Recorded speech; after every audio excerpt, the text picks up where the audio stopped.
recording this on I-80 going westbound to Marseilles, Illinois.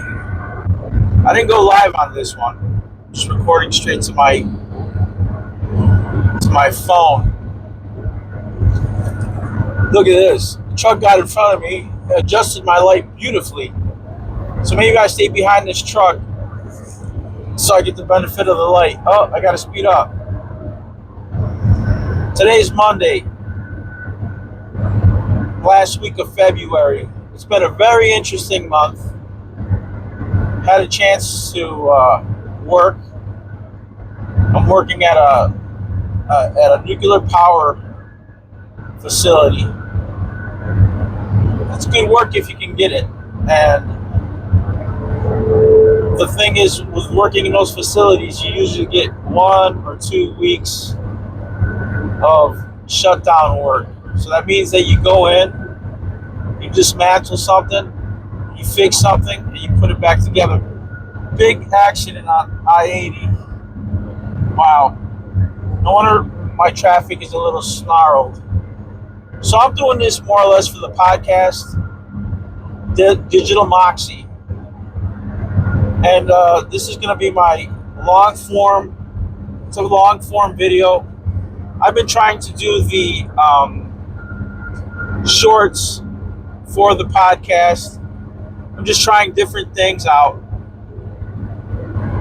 because I'm trying to expand my channel. I'm trying to find my voice, What kind of things do we talk about? Well, if this is a podcast, I'm going to talk about anything in the news, anything in regular life, or any topics to be covered with Digital Moxie.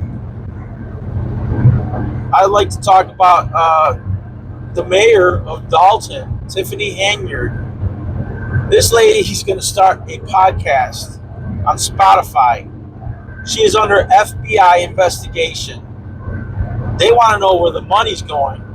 They want to know why she's spending lavish amounts of money on trips, lavish amount of money on security detail.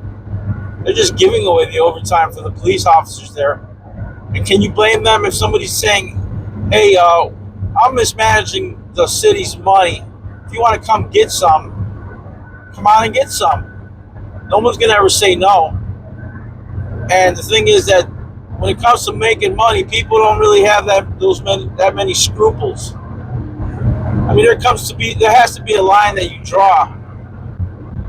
And she's defining her situation pretty good.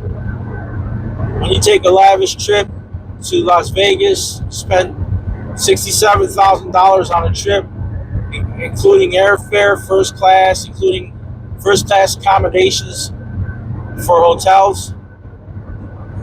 There's a lot of things that this lady spent money on and has no way of verifying whether she has no right to spend that kind of money. That's the money of the people.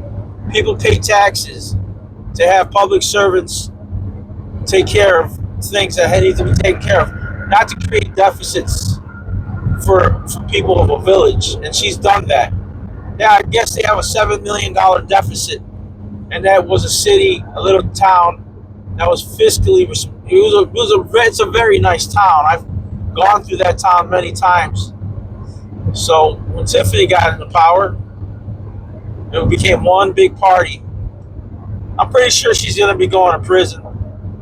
And she could be podcasting from cell 1A or wherever they're going to put her. And it's just, she's going to fight this. But you should fight things when you're morally correct, or when you're on the right side of the argument. She is definitely not on the right side of the argument. She's going to go down. She's going to go down in flames, man. You can't openly steal from the public anymore. Sure, back in the 60s, back in the 40s, 50s, 60s, 70s, there's always been corruption in Illinois. But I think this woman didn't realize, she's going backwards. She thinks she's some kind of gangster. When you dress up like Nino Brown from the movie New Jack City, you're sending out a message. You become a cartoon. You become become a cartoon. And what makes it even more dangerous is she involves the race card because she's a black woman, and people are going to hate on her because she's a woman of power, a woman of color. And the thing is, it's a black village. It's a majority black village. When I was a kid, it was a majority white village. Then it transitioned, which like any neighborhood transitions. But it's still a very nice place to live. And what I'm seeing with this individual is she's just straight out looting that city. And she has the nerve to act like, wow, it's not like it's okay. And it's not. It really isn't okay. I pay my taxes for services. I pay my taxes so I can have proper things, attached to my living experience in my neighborhood, like snow removal, police protection, garbage disposal. And if those services can't be funded because somebody's taking the money to finance their lifestyle, even if those things are being funded, it's still wrong to make unnecessary expenditures, with taxpayer money. It's not your money. That money is given to the village or to the town to provide services, and then here you have a person who feels entitled, thinks they can ask for expenditure, ask for money for expenditures that are not validated. To some degree, I feel that the trustees of that village, they also fell asleep at the wheel. And right now, everybody's like a rat, making sure that they're going to be able to get off the sinking ship, because the federal government's going to go in there and it's going to audit everything. It's going to find out who had their hand in the cookie jar, and people are going to go down. And maybe that's why Tiffany Henyard is being as cocky as she is now, because she knows there's a lot of people that are going to be responsible, not just her. Sometimes it takes a conglomeration of people to steal. It's a conspiracy. They probably funnel the money to themselves, and she had her hand in that cookie jar because those other people allowed her, so they can get a piece of the pie as well. So I think the investigations are gonna tell a lot. We'll see. That, for instance, in Mexico, they had El Chapo. Well, to move that amount of drug through a country like Mexico, you need collaboration.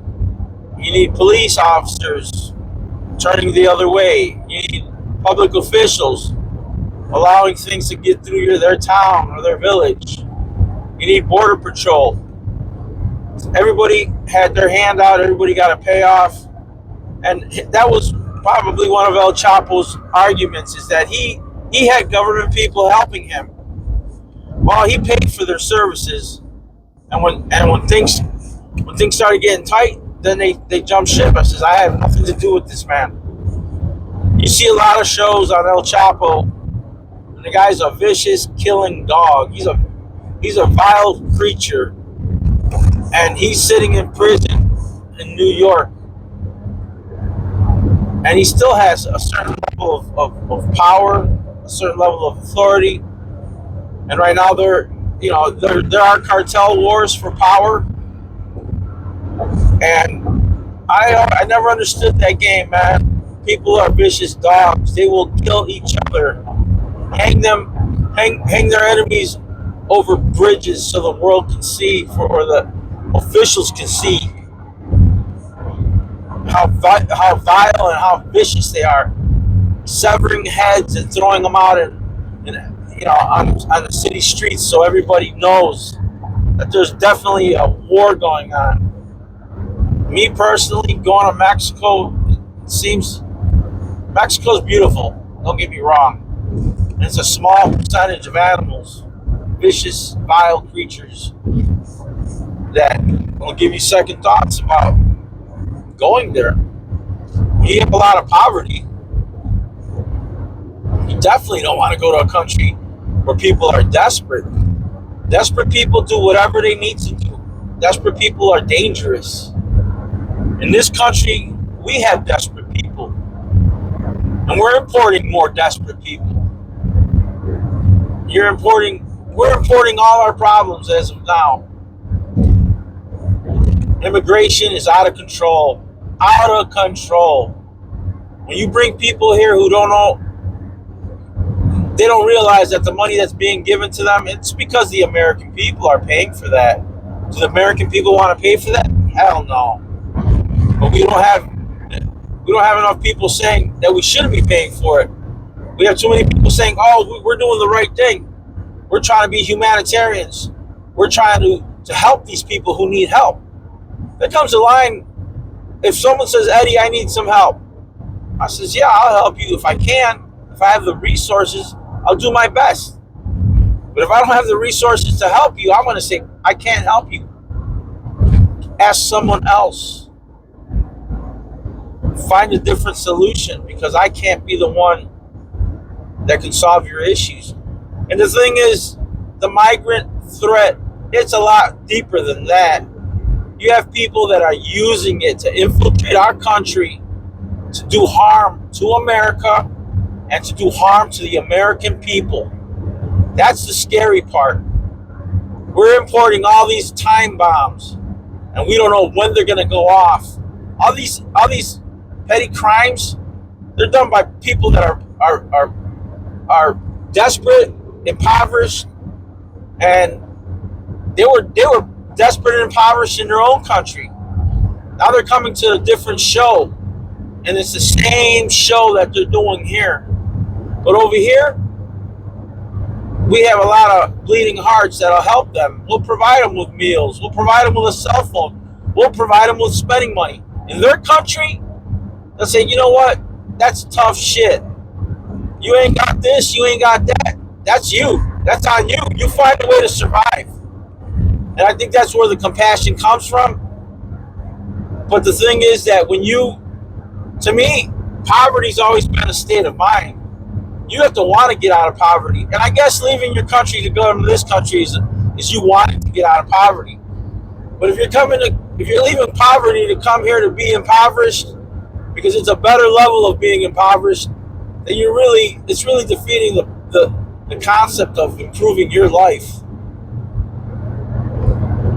I think that every individual who is born and raised, sometimes we're given opportunities, sometimes we have certain advantages, but as well, on the flip side, there's people that have a lot of disadvantages and have lack of opportunity. But the thing is, I'm coming from that point of view. I've been given a lot of opportunities. I've been blessed to live in this country my whole life. I was born and raised in America. And for me to be where I'm at in my financial status, maybe I didn't do everything I was supposed to do. Maybe because of all those opportunities, maybe I should be living at a higher clip. Maybe I should be wealthy because I was given so much in this country. And the thing is that, yes, accumulation of extravagances and properties and money, that's not a birthright. That has to be earned. And the reality is that my life is very comfortable. I have a home. I have a vehicle. I have money in my pocket. I can go in and out of this country. I can leave the country. I can come to the country. I can leave my state, go into another state, and no one's going to question that. I just have to navigate crime in the city, crime anywhere. You just got to be careful. That's life. So now you get all these desperate people coming to your country, and you got to compete with people that have nothing. I mean, you have to take pause and think about that. Those people want what you have. That's why they're coming in droves. Me personally, I'm telling you, we can't sustain that. Donald Trump said, bring in We're not getting the best of the best. And when you hear stuff like, well, they're emptying out their prisons, they're emptying out their psycho wards, they're sending the poorest of the poorest. Well, yeah, you think the federal government's spending their money? They're spending your money. They're financing these people. And the thing is that those people are not our responsibility. But they're coming. I'm really upset about it. It bothers me. It really bothers me. I think that if I see a person in need, my first reaction is to help them. But me, I'm more concerned with a long-term solution. Me, I'm more concerned with the nefarious actions that some of these people are going to commit. They're going to create chaos. And we're the ones that are going to be left holding the bag because we let them in. And if you're an American and you say nothing about it, the ones that are saying something about it are the ones that are saying, yeah, come on in, man. We're going to give you money. We're going to give you a cell phone. We're going to give you accommodation. And then you have those people that they get that accommodation. They get that cell phone. Then they realize this is not enough. They're giving me food I don't like. I want to get McDonald's. I want to get chicken. They're not treating me right. Well, first of all, you're an unwelcome guest in our country. And you're trying to find accommodation to be treated a certain way. And that's just not possible. I'm sorry. You don't like the way you're being treated in this country, then you need to go back to your own country. And the problem with that is they're trying to make it our problem. Like, well, what are they supposed to do? Their country is messed up. Okay, I'm sorry. It's the luck of the draw. See, that's where the problem is. Because I can't offer a solution. I know what solution I need for my country is stop letting those people come through. You're not my problem. You're not my problem. That's the whole concept with all these wars going on.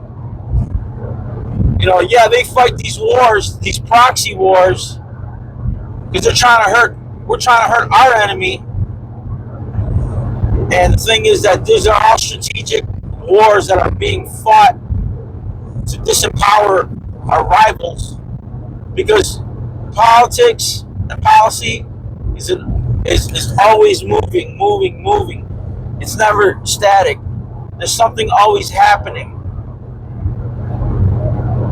I wish I had all the answers, but like someone told me, everybody opinions are like assholes. Everybody has one, and sometimes some of our opinions are not the best. Hence, we are assholes in that whole thought process. You know, what are you gonna do? What are you gonna do? On one hand, you have all these immigrants coming, and they're gonna water down the American way, man. They're gonna come. They're gonna change everything.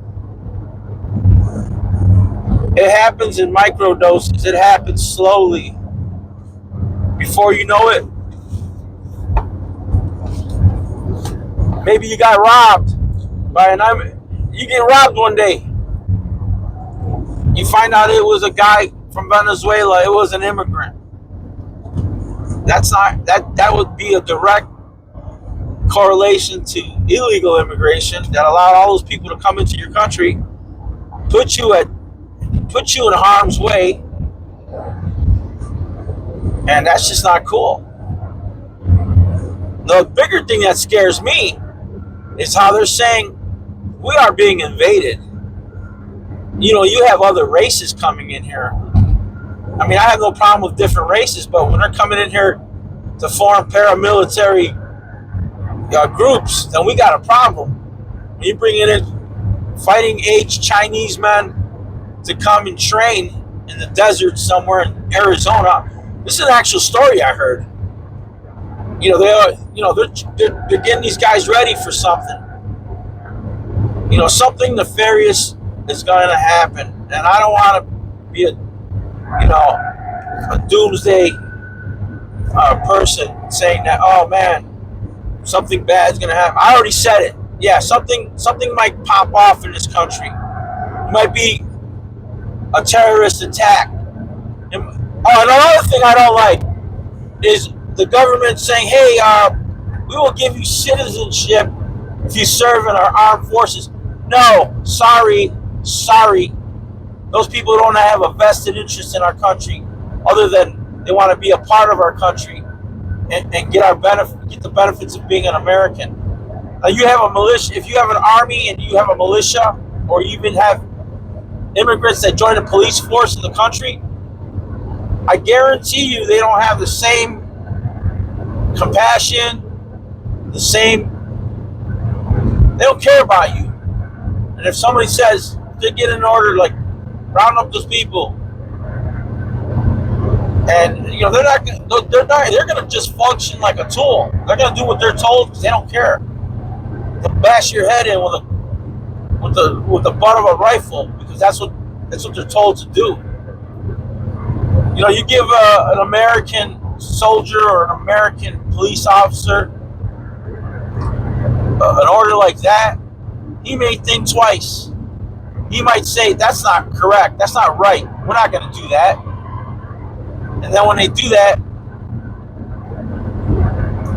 do that, now you have people, who believe in the American way, who believe in justice. I don't have the answers. I just have an opinion, and maybe your opinions align with mine. Maybe this is just a way to get you to think about things and start being vigilant. Start being vigilant about all the changes that are happening in our world. There are so many changes happening. There's micro changes, little things. Every day there's a micro change. Every day you get a little older, that's a change. Every day, every year some prices go up, that's a change. Gas fluctuates, that changes. There's change around us all the time. And we have to be able to navigate that change. We have to be able to understand that change. And we need to be able to intercept that change and alter its direction to benefit ourselves. And there's just so many things happening right now, just even on the technological advancements, like artificial intelligence. That thing is impressive. That thing can alter things. It can make things better. It can definitely make things worse. Now, if you lose your job because of artificial intelligence, that's not a good thing. That means you got to pivot. You got to find something that's going to benefit you. That's going to put food on the table. That whole concept of when we become so technologically advanced, then what they'll do is they'll create some kind of income system where you might not have to work, but you get a stipend every month. Me living in a capitalist country, I don't want that. I don't want to have to compete with AI, but I'm going to have to compete with AI.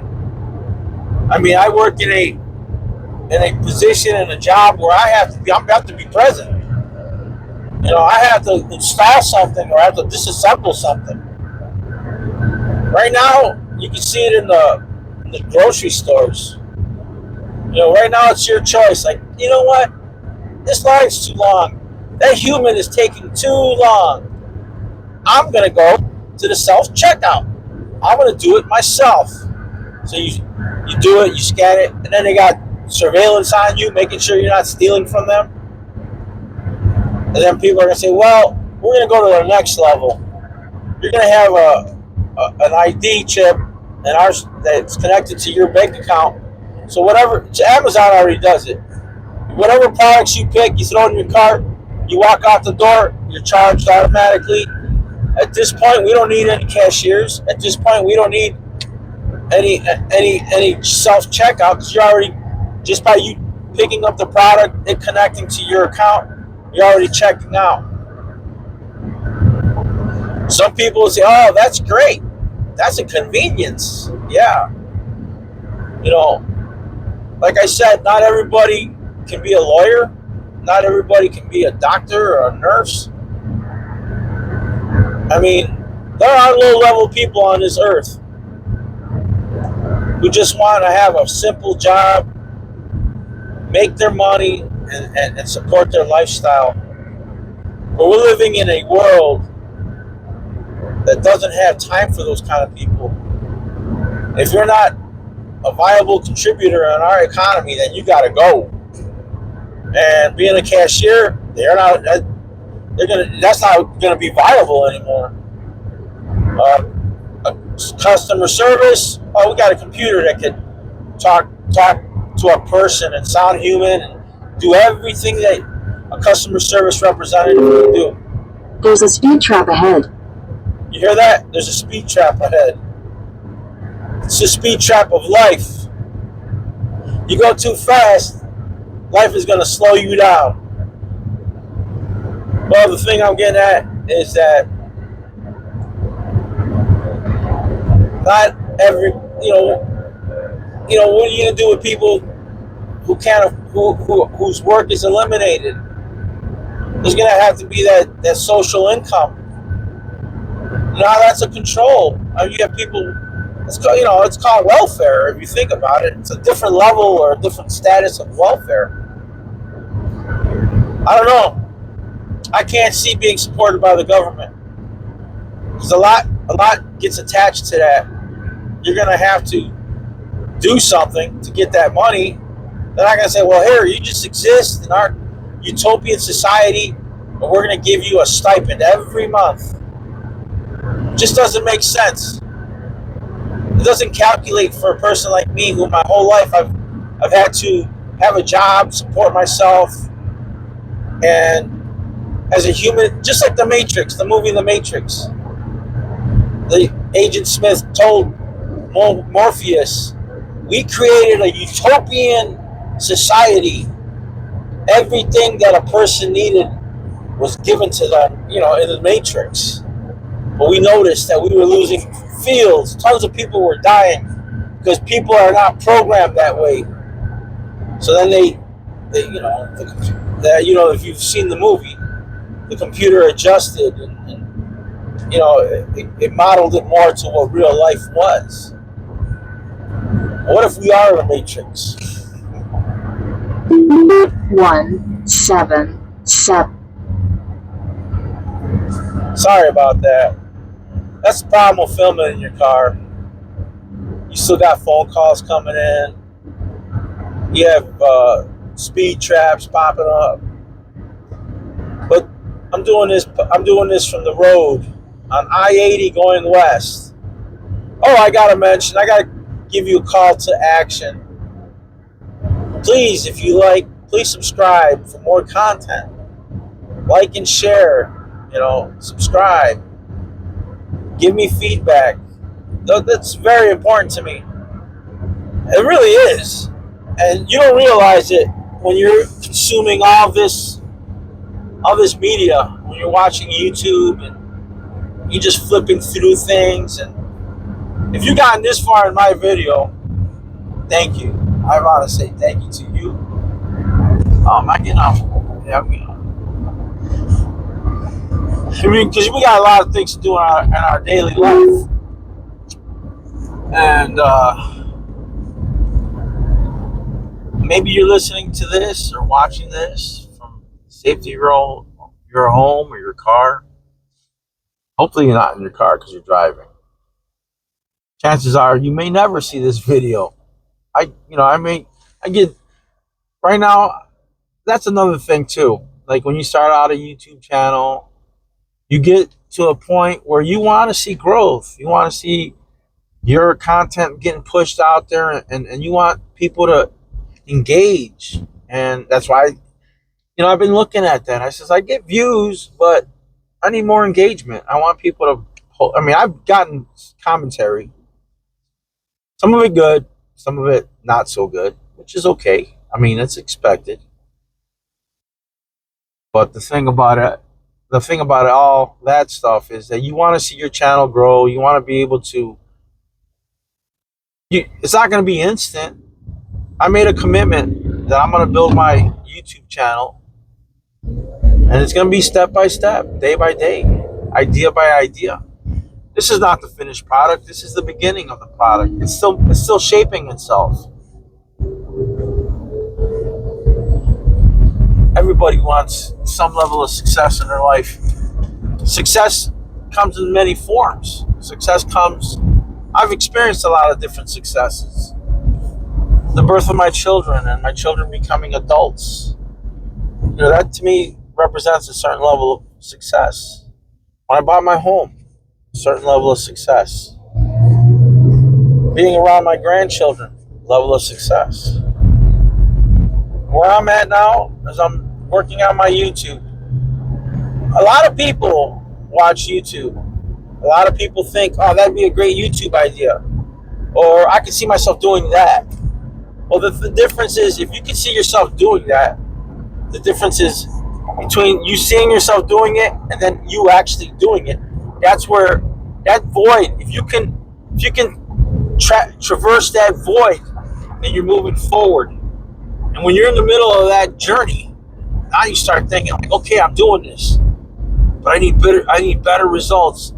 I need to move at a faster pace. I need to grow faster. That's like working out for a week, 2 weeks, looking at your arms. Do I have muscles yet? And you're not going to see any.